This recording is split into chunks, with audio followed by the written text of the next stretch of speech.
আসসালামু আলাইকুম। সাবেক স্পিকার শিরিন শারমিন চৌধুরী আটকের পর সারাদিন মানুষের মুখে মুখে নানান ধরনের প্রশ্ন, কৌতূহল, বিস্ময়। এই 19 মাস তিনি কোথায় ছিলেন? ক্যান্টনমেন্টে আশ্রয় নেওয়ার পর তিনি কবে, কিভাবে বের হলেন? তারপরে তিনি কোথায় লুকিয়েছিলেন?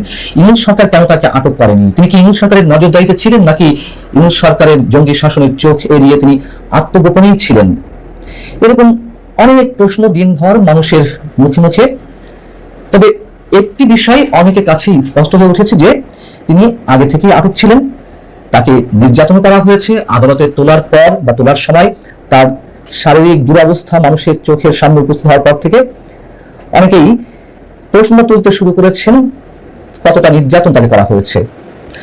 পুলিশের যে দুর্বল স্ক্রিপ্ট আমরা দেখলাম, অথবা রিমান্ড আবেদনের সময় যা বলা হলো, তা আসলে কজন মানুষের কাছে বিশ্বাসযোগ্য হতে পারে?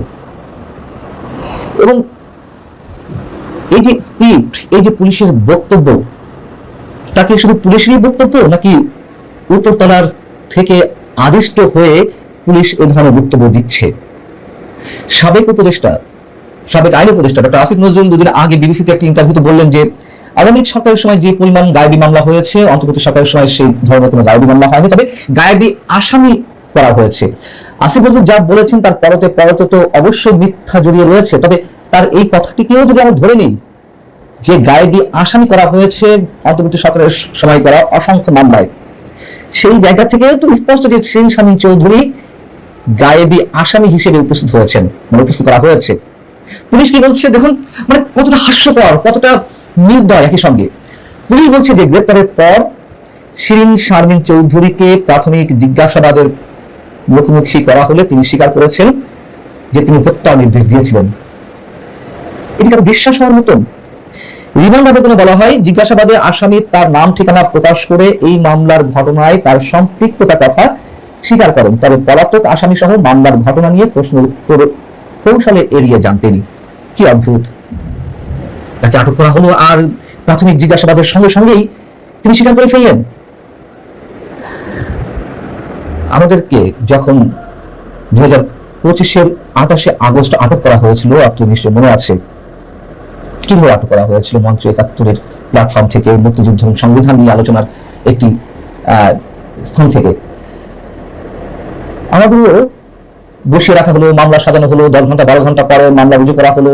এই যে হারে কি বলা হয়েছিল যে আমরা নাকি সরকার উৎখাতে ষড়যন্ত্রে, ডক্টর ইউনূস সরকার উৎখাতে ষড়যন্ত্রে সন্ত্রাসী কর্মকাণ্ড করছিলাম।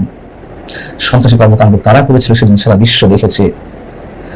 মব ক্রিয়েট করে কত মুক্তিযোদ্ধাদেরকে রক্তাক্ত করা হলো, তা তো সবার চোখের সামনেই প্রমাণ হিসেবে রয়েছে। অথচ সেই মামলায় মাসের পর মাস মুক্তিযোদ্ধা সহ আমাদের অনেককেই থাকতে হলো কারাগারের ভিতরে।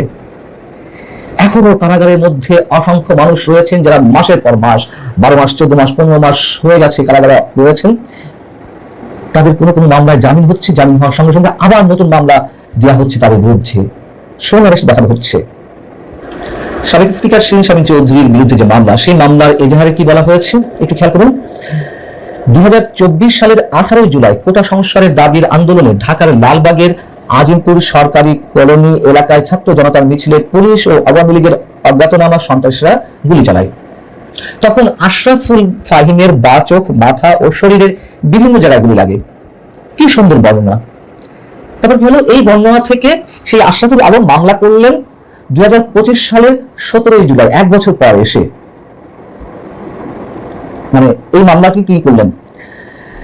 আওয়ামী লীগ সভাপতি ও তৎকালীন প্রধানমন্ত্রী শেখ হাসিনার নির্দেশে বিপ্লব বড়ুয়া, ওবায়দুল কাদের ও আসাদুজ্জামান খান কামালের পরিকল্পনা ও নির্দেশে পুলিশ সদস্য এবং অজ্ঞাতনামা ব্যক্তিরা আন্দোলনে অংশ নেওয়া নিরস্ত্র ছাত্র জনতার উপর দেশীয় ও বিদেশি আগ্নেয়াস্ত্র ব্যবহার করে গুলিবর্ষণ করেন।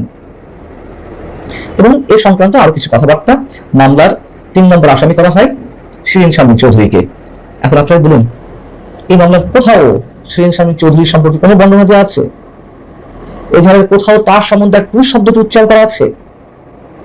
এবং এই কথাগুলোই আদালতে তুলে ধরেছিলেন আসামি পক্ষের আইনজীবীরা, সাবেক স্পিকারের আইনজীবীরা।